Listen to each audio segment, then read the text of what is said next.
ஆண் பெண்கள்லாம் கிடையாது சார். யார் அதிகமா லவ் பண்றாங்களோ அவங்க அங்கேயே தான் இருப்பாங்க. The other person moves on. இது ஒரு கரெக்டான பாயிண்ட். எங்க கேங்கில் ஒருத்தன் இருந்தா அவனுக்கு லவ் பிரேக்கப் ஆயிடுச்சு. அதனால அவன் இதே முறையாவே ஆயிட்டாப்ல.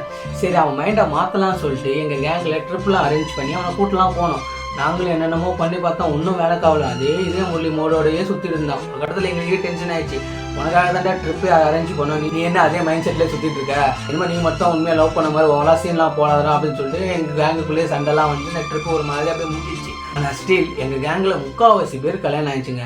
ஆனால் இப்போ வரையும் அவன் இதே முரளி மோடோட தான் சுற்றிட்டு இருக்கான். எனக்கு செம்ம ஷாக்கிங். என்னடா அப்படின்னு கேட்டால் என்னால் மாற முடியலடா. ஆனால் அந்த பொண்ணுக்கு கல்யாணம் ஆகி 2 குழந்தையே இருக்குது. எனக்கு அப்போ தான் ஒரு விஷயம் புரிஞ்சுது. உண்மையான லவ்வும் உண்மையாக லவ் பண்ணுறவங்களும் நமக்கு பிடிச்சவங்க எங்கே விட்டுட்டு போனாங்களோ அதே இடத்துல தான் நிற்பாங்க. உண்மையிலேயே மச்சான் இதே முறையில் இதயமே இதயமே உன் மௌனம் என்னை கொள்ளுதே இதயமே